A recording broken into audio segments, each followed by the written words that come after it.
غلا ځان ته مستقل احکام دي، څومره اندازه کې پرې کیږي، له کوم جي باندې به پرې کیږي، څنګه به پرې کیږي. صرف یوه خبر باندې بحث کوم. نن معاصره زمانه کې طالبانو وایي که لاس دې د غله پرې که ایسته دې تر واچو، خو هغه خو راغی، قطعه خو راغله، خو طالبانو ورونو دا لاس بیرته راخلي ډاکټرانو رایې چي. دا شرعاً څنګه ده؟ علماو مجمع فقهي اسلامي دولي په دې فتوا کړې، دا نه ده جایز. ولې نه ده جایز؟ ځکه الله وایي چې عبرت سي، چې لاس بیرته ور واچوي بیا خو عبرت نه سو طالبانو، چې خلک یې ویني چې دا لاس یې ولې پرېږدی، غلا یې کړې، نو د ټولنې دپاره به څوک سي؟ عبرت سي طالبانو. او دلته یوه خبر علامه شهاب الدین آلوسی رحمه الله کړې، پخوانۍ زمانه کې عادت داسې شرع من قبلنا کې استرقاق و طالبان، چا به چې غلا وکړله غل به دې چا نه به چې غلا کړې وه دغه به څوک سو؟ دغه به غلام سو طالبانو. بیا پخوا زمانه کې داسې عادت ووایي چې چا به غلا وکړه بیا به غل څه سو چې چا نه به چې غلا کړې وه هغه سامان خو به یې راوړ ورته، هماغه غل به د دې سړي غلام ګرځېده. الله دې وکړي چې ما په خبرو پوه سوي یې. دا دلته روح الماني لیکي، دا د موږ په قندوز و بغلان کې هم طالبانو دا پیښه وه. ابن بطوطه وایي، هس طالبانو د کتاب نه به خبر درته وکړم.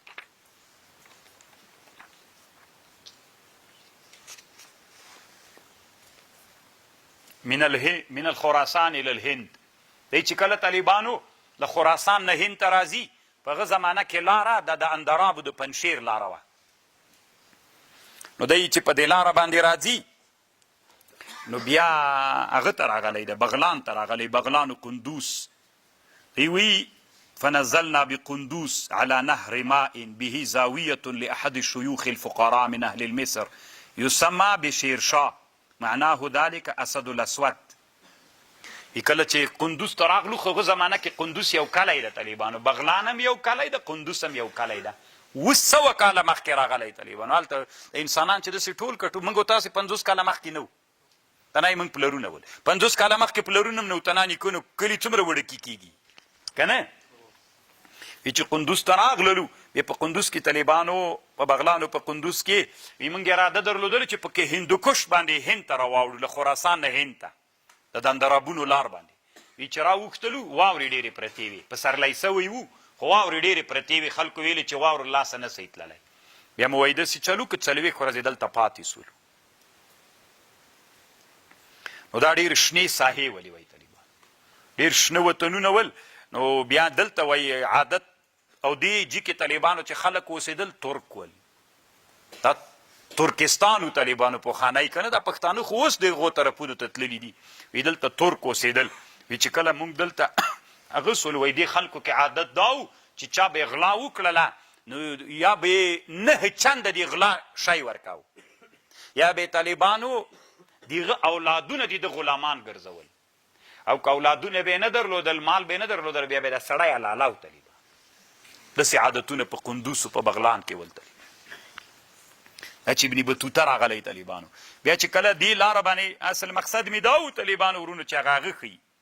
هلته روح الماني لیکلي دا خبره هسې ما ته را په یاد شوه. یا 2 خبرې باسې جملې معترضې نورې مو کو. جمله معترضه طالبانو د معطوف و د معطوف علیه په مابین کې د قول د مقولې په مابین کې یوه خبره دې ته طالبانو جمله معترضه وي. بیا طالبانو دوی وایي مونږ هندوکش وایي ځکه ورته وایي دې خوا نه به وي چې دا غلامان یې خواته اړول، نو بیا به یې ویلي دا جوی نه ډېر یخ و د یخ نه به مړه سول. هندوکش یعنې د هند خلک به مړه کېدل، ځکه هند یو څه ګرم و طالبانو په نسبت د هغو ته وایي. وی بیا را روان سولو طالبانو، اندراب ته راغللو. وی اندراب کې دلته میلمانه سولو. وی دومره خلک یې ول موږ ته یې دومره عقیده درلودله،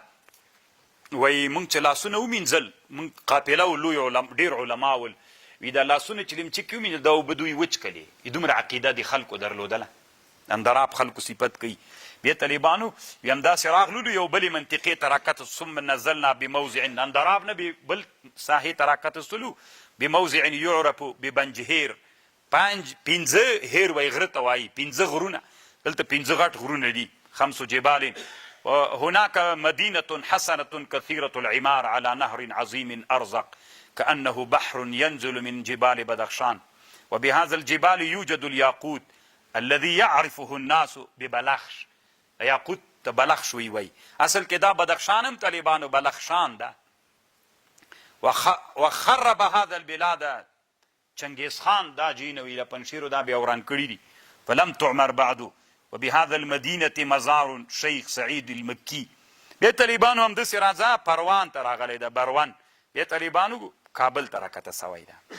بیا کابل ته چې راغلی طالبانو ورونو دی وی کابل ته چې کله راغللو في مدينة عظيمة غټ بازار وبها الآن قرية يسكنها طائفة من الأعاجم اعاجم یو ډله پکې اوسېدله یقال لهم الافغان کابل طالبانو د افغانان چې ورته وایي که نه وچ د کابل په زړه کې طالبانو یو کلی د پښتنو ده دا خو اوس ټول پرسیبانان سوي د افغانان ورته وایي طالبانو د ارګ ته نږدې طالبانو دغه حدودو کې د افغانان دلته دا کلی ولهم جبال وشعاب وشوكة قوية وأكثرهم قطاع طريق وجبلهم الكبير يسمى کوه سلیمان په کابل کې لوی غار چې و طالبانو کوه سلیمانو ويذكر أن النبي الله سليمان عليه السلام صعد ذلك الجبل فنظر إلى أرض الهند وهو مظلمة فرجع ولم يدخلها فسمي الجبل به وفيه يسكن ملك الأفغان وبكابل زاوية الشيخ إسماعيل الأفغاني تلميذ الشيخ فلان طالبانو بحث کوي دا طالبانو کوه سلیمان ده سي حضرت سلیمان نو لاغه نن 900 کاله مخکې دا یعنې په ټولو غرونو د کابل کې طالبانو دومره غټ غار نسته ده بل رښتیا طالبانو ما عین لا داسې اورېدلي دي وی مخکې خو دا ګردونه دنیا کې نه و له دې جنه د شپې عین د پاکستان اسلام آباد ښار ښکارېږي رڼا وي دومره لوړ غر ده دا طالبانو دا هغه سړی ده ښه چې په دنیا باندې پیاده ګرځېدلی ده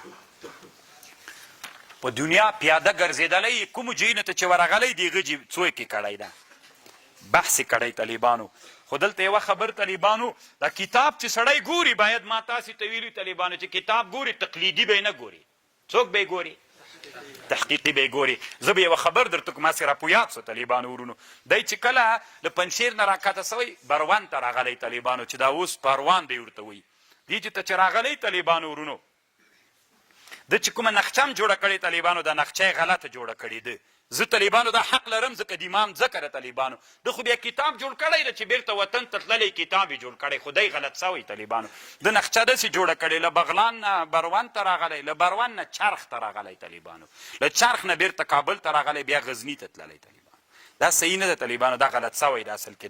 دی اصل کې چې له پروان نه راغلی کابل ته راغلی طالبانو له کابل نه چرخ ته تللی لاندې محشي لیکي وایي چرخ چې دا تسمى اليوم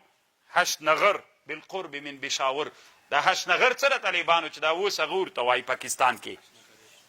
نه اشنغر چې ده دا بل یو ځای د پېښور کې داسې مشهوره ده ښه عالم چې ده سپین ږیری چې دغه وطن ده د مولانا ادریس صاحب چې د و طالبانو دی چې د کوم وطن ده دغې وطن ته بل څه وایي دا طالبانو پخوانی حشنغر ده طالبانو دی وایي چې دا چرخ دا حشنغر ده طالبانو غلط ده بیخي غلط ده طالبانو مکمل غلط ده دلته طالبانو ما درته ویلي مونږ تقلید نه منو طالبانو دلته تحقیق کوو دی چې راغلی طالبانو هغه وخت کې لاره داسې وه اشنغر چېرته ده طالبانو غزني چېرته ده څرخ چېرته ده مازغه خراب دي طالبانو دا اصل کې داسې چل ده چې دی پروان ته راغلی بیا د بروان نه طالبانو په هغه وخت کې لاره چې وه داسې په لوګر باندې تللی ده لوګر باندې طالبانو څرخ په هغه وخت کې لوی بازار ده څرخ و سجاون د محمود غزنوي رحمه الله زمانه کې طالبانو مستقل بازار درلوده سګاوند و سجاون طالبانو دا خو دا اوس لوګر طالبانو هغه زمانه کې بیخي سته ده نه دا لوګر ورک د پسې ورک د طالبانو هغه زمانه کې 200 کاله مخکې سجاون و څرخ ده دی څرخ ته تللی طالبانو د څرخ طالبانو که تاسې فکر وکړئ تاسو ته غزني ډېره لنډه ده ګورئ که نه پاس د خروار په سر باندې دا څوک ده دا پخوانی غزني ده طالبانو دا اصل کې داسې چل سوی ده بیا مو که کته د ټکې ته فکر وي طالبانو دی چې کابل ته راغلی څرخ ته تللی غزني ته تللی بیا طالبانو همغه سټي په هغه باندې هسې هند ته بیا وتلی ده دا یې لاره ده طالبانو اصل لاره ده لارې خو اوس سړکونه جوړ سوي دي دا پخواني سړکونه نه دي طالبانو دې ته بیا فکر وي نو دلته دی هم نقشه کې غلط سوی هم په دا څوک کې غلط سوی ده دی وصلنا بیا وایي موږ لاړلو طالبانو الى قرية الچرخ وهي كبيرة ولها بساطين كثيرة وفواكه طيبة همدا د میوو وطن ده. قدمنا في ايام الصيف وړي کې ورغلو ووجدنا بها جماعه من الفقراء والطلبه وصلينا بها الجمعه واضفنا اميرها محمد الچرخي ولقيته بعد ذلك بالهند. پیر دي جن طالبان هغه سه هند ته ورکاته شول طالبان. نو تحقیق شو طالبانو کنه تقلید نه اشنغر ته بوالای سړي مونږ څار خولې پکې ورکه. نو دا مونږ تاریخ د طالبانو چې هغه وخت کې مونږ داسې مشهور ولو.